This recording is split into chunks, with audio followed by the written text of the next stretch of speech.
Hello, class. This is my presentation on basically just the current events that we haven't seen in the news, but we kind of believe should be. So here's my presentation on the Seth Rich conspiracy. So, the curious case of Seth Rich. The reason that I mainly decided to choose this topic was just because it was something that was interesting to me. I'm a little, I like looking into conspiracy theories, not necessarily that I ever believe any of the ones that I look into, but this was something that kind of piqued my interest a bit. So, also kind of regarding a lot of the topics that we were learning in class, I felt like it was pretty applicable. Um, do I really feel like this is something that deserves to be talked about? Yeah, I would say so, mainly just because, I'll talk about it further into the presentation, but ultimately I would say this is something that kind of deserves to still be in headline news. It's something that we have seen, but I don't think necessarily has received the attention that it should. Also, the reason that I believe this is applicable to class is mainly just because we previously had talked about a lot of the WikiLeaks and stuff like that. And as I said before, once I get more into the presentation, I'll kind of discuss how Seth Rich plays a part in those WikiLeaks. So who is Seth Rich exactly? He was working for the campaign of the DNC. Pretty well known patriot. A lot of people knew that he had a deep love for America. He's a young guy. He's 27 years old. And tragically had one of the most devastating stories that I had heard of in regards to something that happened to him in Washington, D.C. During this Democratic campaign. More so towards the when Hillary Clinton had won the primaries for the Democratic Party, had kind of become the main candidate of that. So this was mainly what took place back in April of 2016. So what happened exactly to Seth Rich?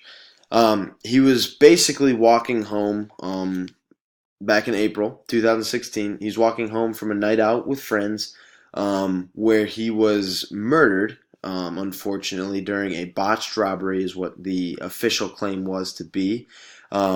Basically, there was a lot of questions that were surrounding. There was a lot of conspiracy theories of ranging of very different political views and ranging from a lot of different ideas that had evolved just from this crazy, crazy incident that had occurred. And then there was a lot of mainstream media news. There were news headlines that were just kind of jumping on this claim and the fact that there was really no existence of a conspiracy theory or anything like that. So basically, how the conspiracy follows. This was just the most, I guess, reliable conspiracy theory that I had found. Um, Seth Rich had allegedly released information to WikiLeaks. It was originally reported that he had released roughly 20,000 emails or so to WikiLeaks. The case was claimed to be a botched robbery, despite the fact that Seth Rich was found with his wallet, car keys, watch, everything of value. There was apparently nothing that was taken, so you kind of wonder how the claim of a botched robbery was the result of his untimely death. Um, 2 years later, we actually don't have any main suspects in the case. We haven't found anyone guilty. Nothing of the nature. And then also, there have been some pretty vicious attacks in regards to these people that have claimed this to be a conspiracy theory. Um, there's a lot of people that are just so quick to defend the DNC and defend Hillary Clinton's side or whatever. Whoever believes that the murders of Seth Rich were the conspiracy theories believe that the murders were for example, Jimmy Dore, he was a basically running news stories regarding the fact that he just requested more information regarding this case. Ultimately, a lot of these mainstream news media headlines were jumping right on Jimmy Dore, claiming that he was a conspiracy theorist. There was no backing for his claims, and he really necessarily didn't make any claims regarding the fact that this was still a case that should be under question. He's just simply asking for more information regarding an unsolved murder mystery. And then the last bit of information that I found interesting was the fact that I found a lot of the people that were supporting the fact that there was a conspiracy theory, that there was information lacking from the case. They were claiming that he was a Bernie Sanders supporter. Now, the people that were claiming that there is no conspiracy theory And none of this deserves to be in headline news media. Or there's nothing really under question. There's nothing further to look into or whatever. They're kind of claiming that he was just loyal to the Democratic Party. And that he wasn't necessarily definitive on whether or not he was a Bernie Sanders supporter or whoever.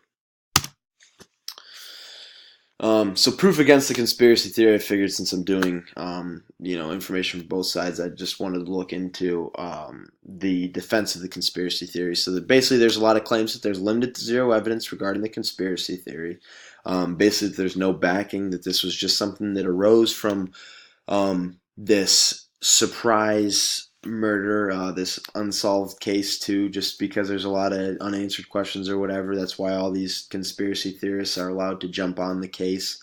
There's also a lot of theories that are kind of just outlandish and insane, that basically are claiming to have just as much evidence. For example, one of these theories was the fact that he was like an undercover Republican and that he was actually killed by the Russians or something crazy like that. So it was just one of those things where they feel like there's a lot of these theories that had basically just been pushed out there. There was really no backing to any of these. And then also a lot of these news headlines that were coming out, basically supporting these conspiracy theories, supporting the case as a whole. They had actually had a lot of retractions, and then there was actually even a lawsuit from Seth Rich's family against Fox News about one of their articles that they had released roughly a week after the murder had taken place. A lot of retractions of articles, and advocates that originally proposed this theories have kind of taken back their stance. For example, one of these was Sean Hannity of Fox News. He was one of the bigger advocates, I guess, for this case. Even so, since the retractions of the Fox News article, he had kind of taken a stance down. So basically, that's where they're saying a lot of these conspiracy theories were rising from, was advocates such as these, and now they're actually kind of taking their step down from the podium and, not really pushing this as being part of the main agenda anymore. Does this really deserve headline news? Basically, I had kind of found out about this roughly this semester, something that I knew a little bit more about, and then once I kind of got the assignment, I just kind of looked more into it just because I figured why not. So I would say this deserves headline news, just because I feel like there's a lot of unanswered questions regarding the murder, and I feel like that whether or not you believe in the conspiracy theory or not, you would kind of want to look into and try and get this case solved, especially for such a high profile person, especially for someone who was killed during such a controversial time.